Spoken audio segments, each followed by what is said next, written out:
Yeah, I'll react to that, sure.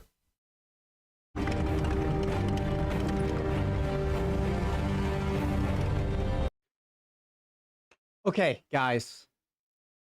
Let's get back into the Kings and Generals Russia Invasion of Ukraine series. I would recommend watching the previous, how many? 6 episodes, but that is up to you. Either my reaction to it or from Kings and Generals. I switched sides. I moved myself over to here. And now you're seeing the right side of my face. Exhilarating. Okay. Great. Original links to the video, top description. Below that, link to the Discord. Click on it, send it right over there. Would love to have you. I hope you guys are all doing well, and I hope you're ready to learn. If you are not, if you're not ready to learn, if you're not doing well, I'm saying words. Let's go.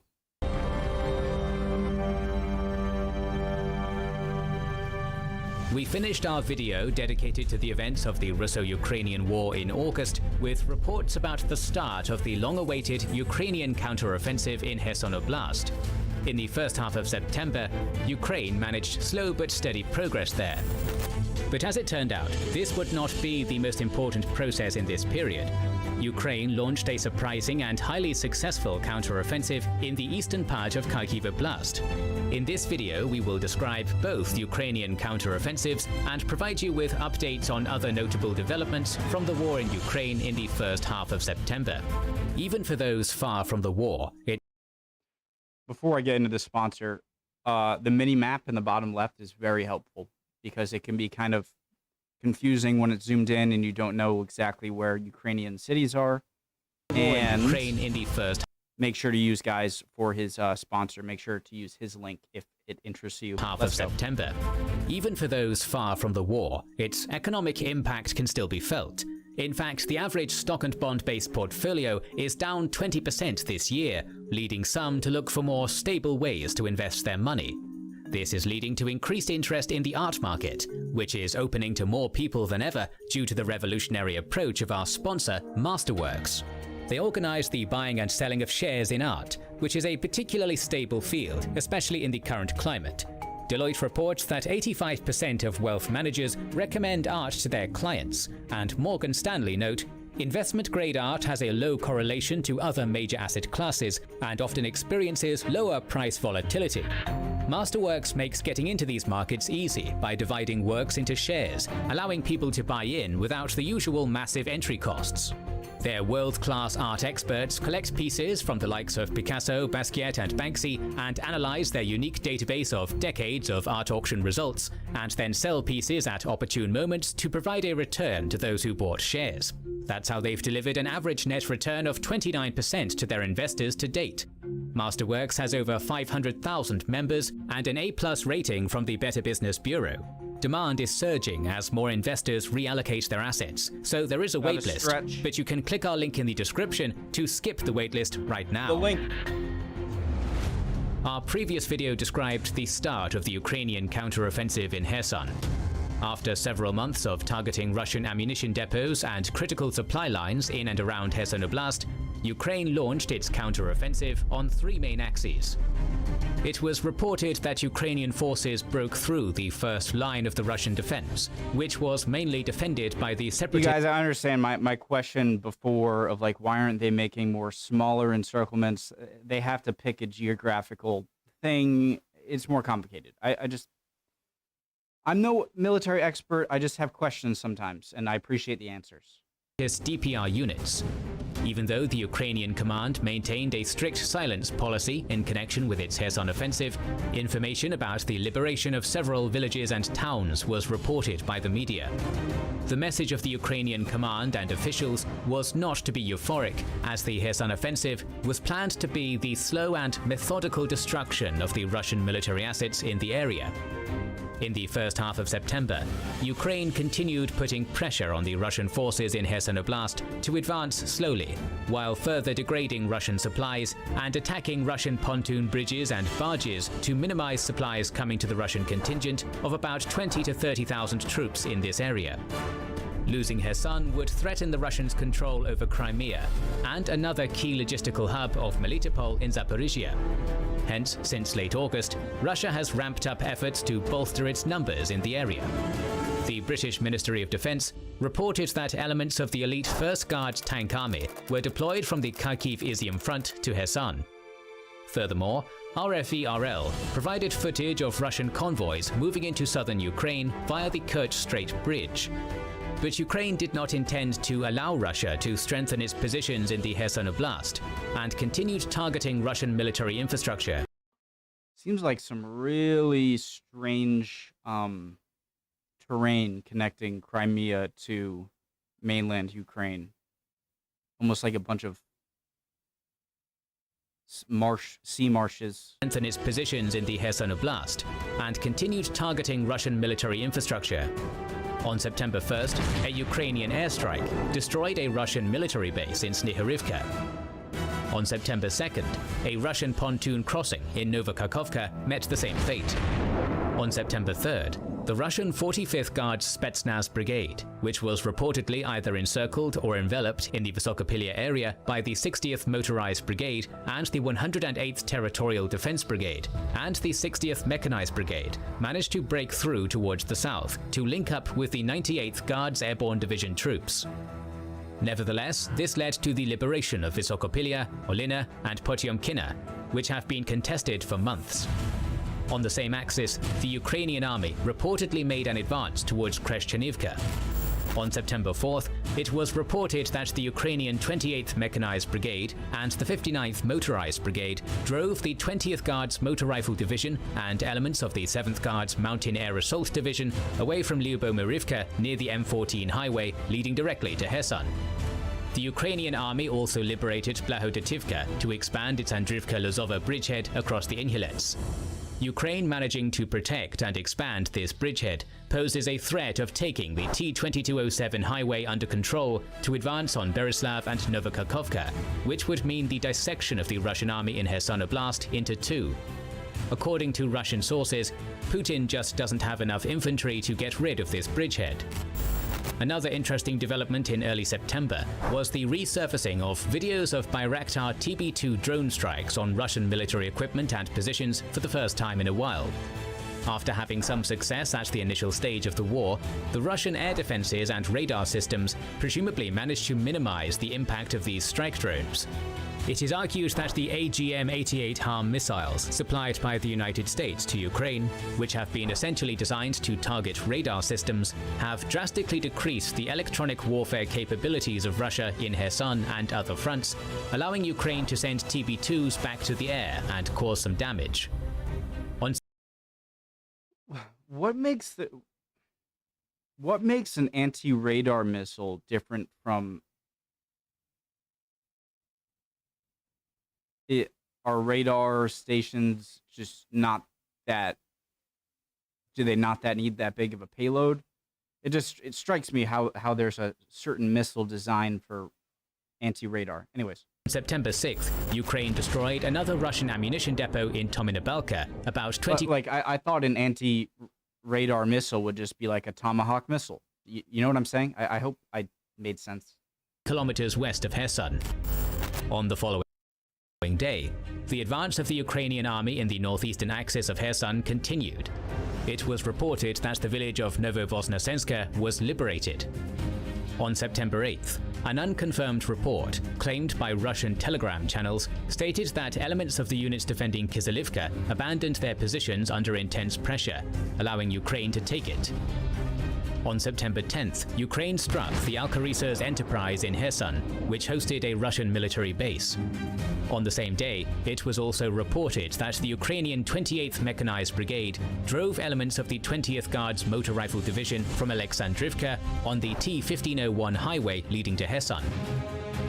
On September 12th, the Ukrainian command stated, without too many details, that Ukraine had been able to liberate 500 square kilometers in Kherson since the start of the offensive. Spokesperson of the Ukrainian Southern Operational Command, Natalia Humenyuk, noted a couple of newly liberated settlements, Bilohirka near the Andrivka-Lozova bridgehead and Mirolyubivka in the northeastern axis. The liberation of... There's been a really big deal of a certain town retaken on the news lately. And I wish I could be more specific. I don't know. I forget the name of the town, but there's a big deal out of it. So it must have been important to the Russians, or maybe it was part of Ukraine, or it was lost since the start of the war. I don't know. Just something. It's November 15th today. All right. So I'm just noticing something on the news. Sorry. For Bridgehead and Mirolyubivka in the northeastern axis. The liberation of Bilohirka means the further expansion of the strategically important bridgehead. Hermenyuk also claimed that Russian forces deployed in Kherson Oblast have offered to surrender. We cannot be sure whether that is true or not, and whether Hermenyuk was talking about specific units or the Russian force on the western bank of the Dnipro in general. At the time of writing the script for this video, there were no further updates on this claim. On September 13th, several social media accounts claimed that Ukraine further expanded its bridgehead in Kherson by liberating Novogrodneve and Mala Sedemenuka. There have been additional claims of Ukrainian advances in Kherson Oblast, namely of considerable progress south of Vysokopilya, reaching Novohrihorivka, which would mean 40 kilometers of progress on this axis since the start of the offensive, but we cannot confirm this at this point. The last major event with a direct impact on the Battle of Kherson was the Russian strike on Karachenivska Dam in Kryvyi Rih, which had substantially increased the water levels of the river inlets. Right now, it is difficult to fully understand how it will affect the resupply of Ukrainian forces fighting in the Andrivka-Lozovo. That must be crazy, the amount of water gushing out of a dam reservoir, and then it elevating everything downstream. Bridgehead. We will see very soon if Ukraine manages to solve this issue and how it's going to impact the situation in Kherson. The slow and methodic Ukrainian advance continues in the region, and it is clear that the Russian supply situation is worsening. Most of the Russian artillery moved back across the river in order to improve its ammunition situation. Regardless, the danger for the Russian troops is very real in the area, as they don't have any bridges left to cross the Dnipro, making a fighting retreat impossible. Now let's take a look at the events on the Kharkiv front. In our previous videos and above, guys, mini-map, make sure I always point out the mini-map because it helps me enormously, and I want to make sure anyone who's not seeing it. We take a look at the events on the Kharkiv front. In our previous videos and above, we talked about a small Ukrainian advance west of Izium in August and deprioritization of this front by the Russians as they redeployed some units from this direction to Kherson, expecting the Ukrainian offensive to start there and probably hoping to counterattack against the forming Ukrainian bridgeheads. For weeks, Russian telegram channels warned about Ukrainians deploying more troops to the area, but somehow the Russian command ignored these signs of impending activity on this axis. Their main focus was on the ongoing Ukrainian counteroffensive in Kherson and their continued attempts to progress in Donbass. This paved the way to another Ukrainian counteroffensive, which shocked the world and might have turned the tide of the war in favor of Ukraine. On September 6th, the 92nd and 93rd Mechanized Brigades, the 25th, the 90th and 95th Airborne Brigades, and the 3rd Tank Brigade launched an offensive in and around Balaklia, defended by the elite 1st Guards Tank Army, SOBR Quick Response units of the Russian National Guard, and several other units deployed in the area. Balaklia was an important transport hub for the Russian war effort in this area, which also hosted a major ammunition depot called the 65th Arsenal, one of the largest during the Soviet period. It is reported that the Ukrainian pace of the offensive was very quick. Instead of massing around and sieging settlements, the Ukrainians moved very quickly to bypass them and wreak havoc in the Russian rear. Footage from battles in the area and comments of Russian military bloggers indicate that Ukrainian reconnaissance units moved very fast ahead of the main group of Ukrainian forces. And thank you, guys. I understand the blogger confusion I had. It sounded okay. I understand. And creating units moved very fast ahead of the main group of Ukrainian forces and created a sense of an all-out attack by basically firing at will at everything on the horizon and breaking the resolve of the Russian troops suffering from low morale and poor supplies to resist. Within hours, Verbivka, a village north of Balaklia, was liberated. Very soon, other villages like Volokhiv Yar, Kunir, and Vesela on the roads leading to Balaklia were taken under control, putting the Russian SOBR under threat of encirclement. The SOBR managed to flee the town, but had to leave the vast majority of its equipment to the advancing Ukrainians. At this point, the Russian front in the area basically collapsed, allowing further progress of the Ukrainian army. It moved towards another important road junction at the town of Shevchenkove, opening the road for the liberation of Kupiansk, an extremely important railroad hub, which played a key role for the supply of the Russian campaign in North Donbass. Liberating Kupiansk and other settlements on the western bank of the river Oskil would mean encirclement of the remaining Russian units in the area, including Izium, another strategically important city in this area. Nevertheless, it seems like the Russian units understood the threat posed to them very quickly, and most of them managed to flee to the east of the river Oskil, while leaving most of their equipment to the Ukrainian army. By September 8th, the Ukrainian units liberated Senkova on the eastern bank of the Oskil River, south of Kupiansk. On September 9th, they advanced on Kupiansk and liberated at least part of the city east of Ukraine has been on the move in terms of territory this video, that's for sure. The river Oskil. At this point, even late Russian reinforcements sent to the area could not turn the tide, as panic engulfed the Russian lines. On September 10th, the Russians fled from Izium in order to avoid being encircled, but they had to leave a massive stash of weapons and equipment to the advancing Ukrainian forces. The Russian units west of Oskil and pro-Russian collaborators in this region fled to Russia and the Russian-occupied areas of Ukraine. The collapse of the Russian army in this area forced Russia to withdraw from the occupied areas of Kharkiv Oblast, as the Ukrainians within days retook control of towns like Vovchansk, which had been occupied in the beginning of the invasion.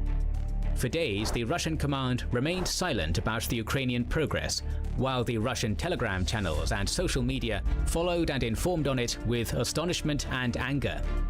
Only on September 10th, the Russian Ministry of Defense officially stated about regrouping actions the Russian units in the Izium-Kupiansk area conducted in order to focus on their mission in Donbass.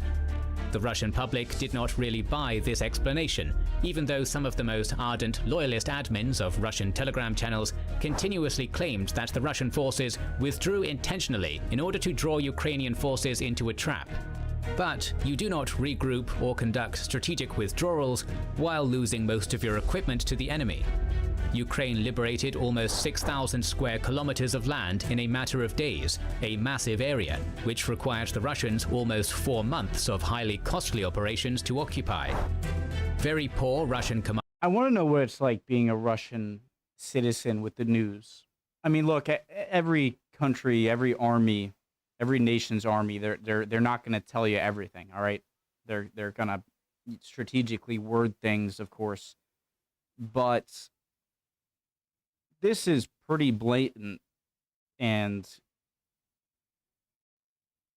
I don't know how much social media is not allowed in Russia and what you can't, but certainly young people, like especially like if you're older and you're not, but if you're younger, then you must be thinking like, what? I don't know. It just seems a bit much. You know what I mean? I would like to know that experience. Like, wait, this doesn't add up. You know what I mean? Command and coordination between its forces, low morale, problems with supplies, lack of manpower in this direction, and astonishing indifference to indications of an impending Ukrainian counterattack led to this collapse. The Russian Occupation Administration claimed that Ukraine had an 8-to-1 numerical advantage against the Russians on this axis. Oh, let me go back like 15 seconds. Led to this collapse. The Russian Occupation Administration claimed that Ukraine had an 8-to-1 numerical advantage against the Russians on this axis. One of the key factors for the success of this brilliant counterattack was the inability of the Russian Air Force to impose its will. German-supplied Gespard self-propelled anti-aircraft guns moved alongside the Ukrainian infantry, defending it against any aerial threat. Liberation of this area allowed Ukraine to take control of several important supply lines and logistical hubs, relieve Slavyansk and Kramatorsk from a threat coming from the north, and seize a huge number of Russian military supplies. Most importantly, any danger for the second biggest city in Ukraine, Kharkiv, completely dissipated. According to Oryx, during the counter-offensive, Ukraine captured 388 pieces of Russian equipment, 200 of them in good condition. This included 49 tanks, 24 armored personnel carriers, 32 artillery vehicles and MLRS, and 2 planes. More important, Is my face hidden?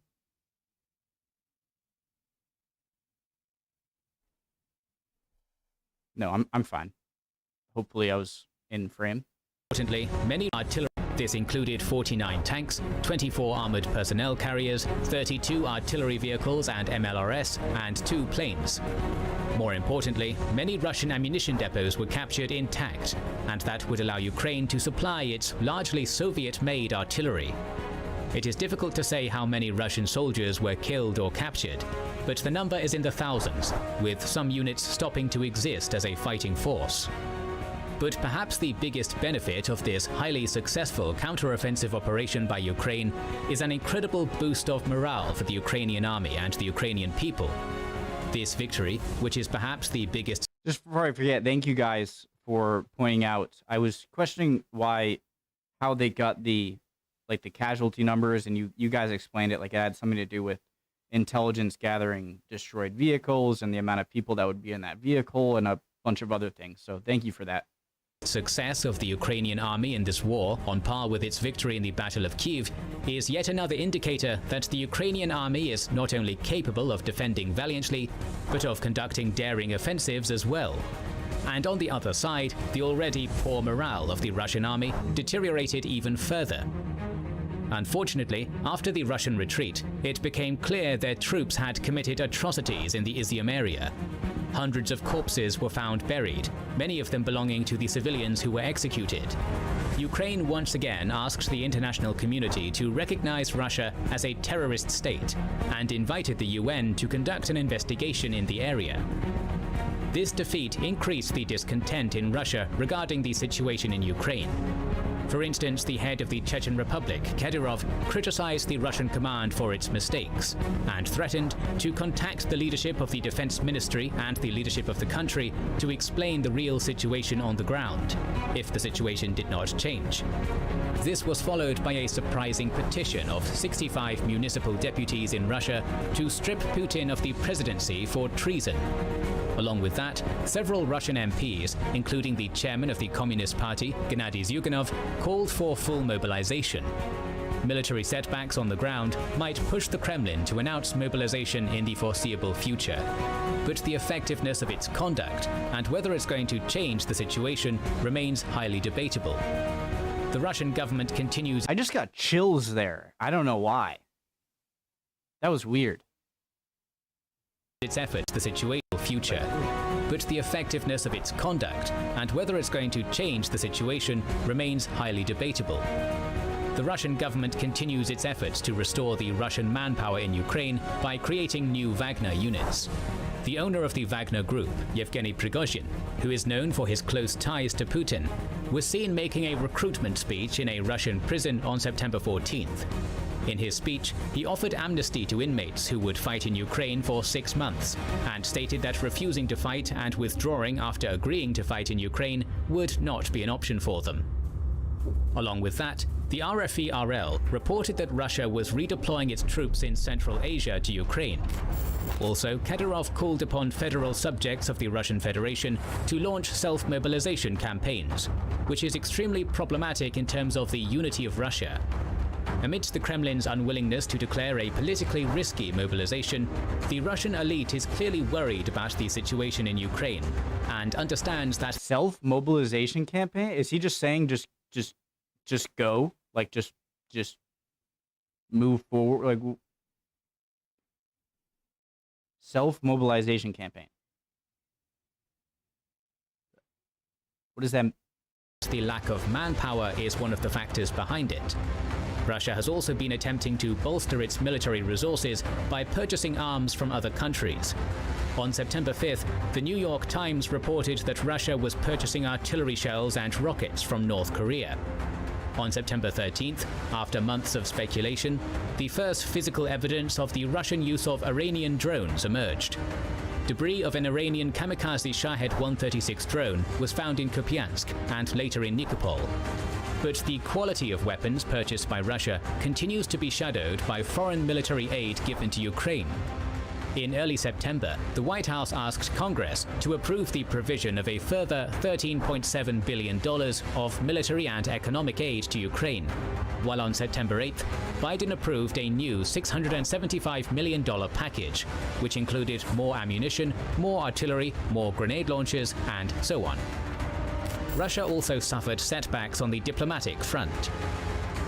Against the background of weakening of the Russian international standing, hostilities renewed between Azerbaijan and Armenia, despite the presence of Russian peacekeepers. Armenia requested military support from the Russian-led military alliance, CSTO, but only received diplomatic support, which damaged the... Azerbaijan is definitely an Islamic country, and so I was going to say, like, oh, is that like a Christian Islamic kind of like holy war going on? But isn't Armenia also...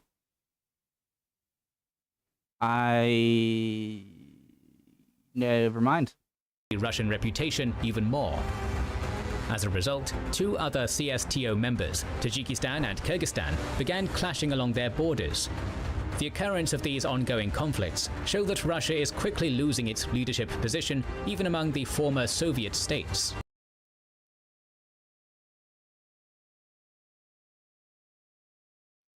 Never thought about that. So there's going to be a large vacuum of countries that are kind of tied to Russia, but seeing how weak they are. I never thought about that. The Ukrainian command stated on September 13th that the Russian command has suspended the deployment of new units to Ukraine, but this has not been confirmed yet. It seems like Ukraine was content with consolidating its gains west of Oskil, since it did not want to endanger its success by going deep into Luhansk Oblast and risking its overstretched lines. Still, Ukraine gained ground towards Liman and liberated Sviatohirsk. Ironically, Ukrainian forces were able to cross the Seversky Donets River near Bilohorivka, the location where Russia infamously lost a few BTGs in May, and advanced towards Kreminna.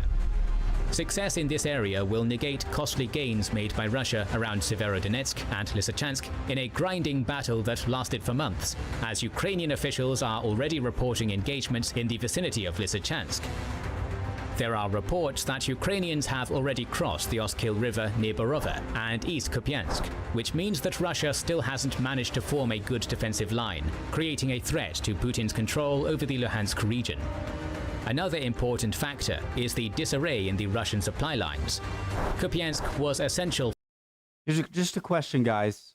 Not a suggestion, not what but what if Ukraine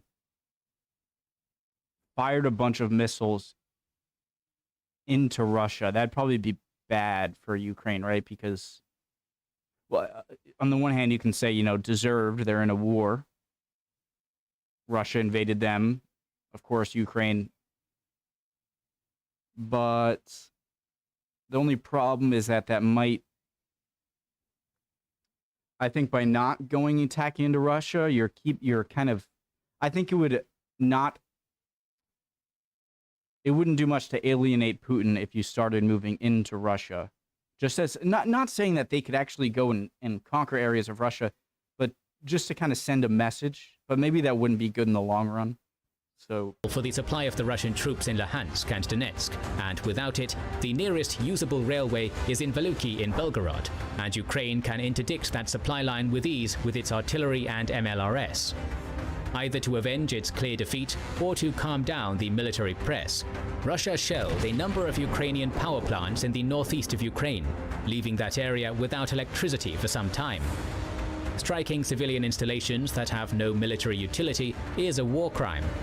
In response, Ukraine shelled the army base in Veluki and a few other military installations within Russia. It is important to... Okay. Never mind. Did that mention happen? That both sides... Did they do that before and I'm just not remembering it? ...shelled each other's territory along the northeast border for months. The situation in the rest of Donbass remained stable. Russia continued its attempts to break through around Avdiivka, Pisky, Marinka, Bakhmut and Soledar without much to show for it. Putin's deadline of capturing Donbass by September 15th obviously failed, and the Ukrainian advance will likely further hinder the Russian attempts there. A stalemate in the Zaporizhian front, which has been continuing for several months, persisted, but there have been reports of deployment of additional units to this area by both sides. Russian military reports cautioned the Russian command that this may be the next axis of the Ukrainian counteroffensive, which would put Russian control over strategically important Tokmak, Melitopol and Mariupol under threat. The Zaporizhian nuclear power plant crisis continued. On September 1st, the Russian Ministry of Defense made an unfounded claim that Ukrainian saboteurs landed near the power plant to seize it, but most probably this was just another propaganda effort of Russia. Also in early September, I kind of got freaked out for a second when it said that Russia, bombed all those power plants around Kharkiv, but they weren't nuclear ones, so never mind. the International Atomic Energy Agency delegation inspected the power plant. On September 6th, the IAEA released its report, which did not explicitly blame Russia, but noted the placement of military equipment near essential facilities of the power plant, and called for demilitarization of the power plant. But later, the board of the IAEA adopted a more directly worded resolution, which called on Russia to immediately cease all actions against and at the Zaporizhia nuclear power plant and any other nuclear facility in Ukraine. But the risk of a nuclear disaster still exists, as Russia does not intend to withdraw from the power plant. Why would Russia do that? I mean, why even okay, well, move out of here. I mean, they're holding a nuclear power plant hostage. Okay, I'll move over here. Clearly they aren't thinking about like the bigger conflict of like you could set off a Chernobyl incident. Doesn't really seem like they care that much. And so, okay, I'll move over here. Now you can bomb me over here. Yeah, I can see why they would want to keep weapons, however dangerous it is. I'm not thinking with that mind. I'm thinking if I'm Russia, yeah, I'm going to keep those weapons in and around that place. Intensification of fighting in Zaporizhia may exacerbate these risks. It is important to understand why the Ukrainian approach to the counteroffensive in Kharkiv and Kherson are so different. On one hand, there is the matter of different terrain. The Kharkiv area is more forested and has elevation, both of which allow the infantry to have concealment, while the Kherson Oblast is the open steppe with little chance to hide, making mass advances costly. On the other hand, Kherson was taken by Russia with relative ease and is not nearly as damaged as Izium or Mariupol or Volnovakha, which means that Ukraine would prefer to liberate it with the least amount of destruction.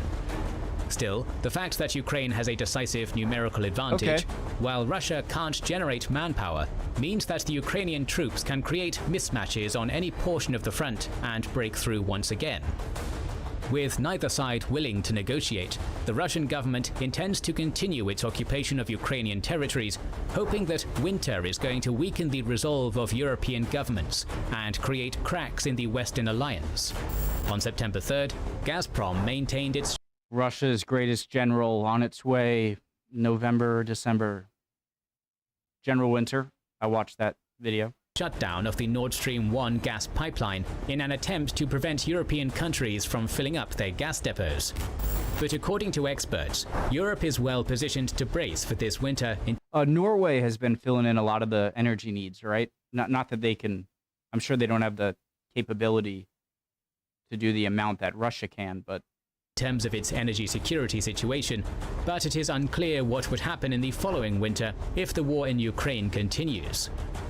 Still, the Russian government seems to gamble on destabilizing the EU member states through increased gas prices and inflation.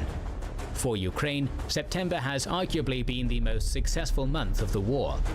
They have almost fully liberated Kharkiv Oblast in an unexpected and rapid counteroffensive, while also gaining... Quick question. Why doesn't the U.S., what if the USA and Canada, who both have massive, oil, gas, start opening that up more so that because even in the long run, Russia's going to have these massive amounts of resources. So wouldn't it be a good idea to start ramping up production over in North America?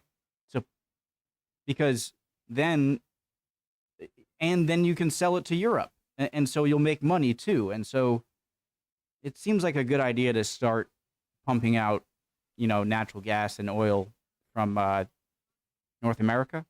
Is that just an idea, floating it out there? Ground in Kherson. The Ukrainian government will be hoping for more Western military aid to continue its deoccupation efforts. There have been some discussions regarding supplying Ukraine with ATACMS precision missiles with a range of 300 kilometers, which may be absolutely devastating for the Russian army. But the losses of the Russian army continue mounting even without ATACMS. There have been no recent updates from foreign or reputable local sources regarding manpower losses, but Oryx blog continued reporting about visually confirmed losses of military equipment on both sides. By September 16th, Russia had lost 1,128 tanks, 2,374 vehicles, 142 command posts and communication stations, 18 heavy mortars, 351 artillery pieces and vehicles, 109 multiple rocket launchers, 56 aircraft, 48 helicopters, and 127 drones. On the Ukrainian side, the visually confirmed equipment losses are the following: 263 tanks, 639 vehicles, 7 command posts and communication stations, 117 artillery pieces and vehicles, 22 multiple rocket launchers, 46 aircraft, 14 helicopters, and 34 drones. Question, guys. So thanks again for kind of helping me understand how they get these numbers. Or not, I meant more the casualties, but yeah, and you helped me out. But so, and then how do I adjust these numbers to get a better idea? Because isn't the disadvantage going to be on the attacking side? And so, are these numbers still insanely bad? The losses on the Russian side, despite them being the attacker? Because I know that what I've learned, so, you know what I mean? How do I read that as how bad is Russia doing? Does that make sense? We will continue covering Putin's unprovoked invasion of Ukraine in the that was quick. Coming weeks. So make sure you are subscribed and have pressed the bell button to see it. Look how good that minimap is. I have.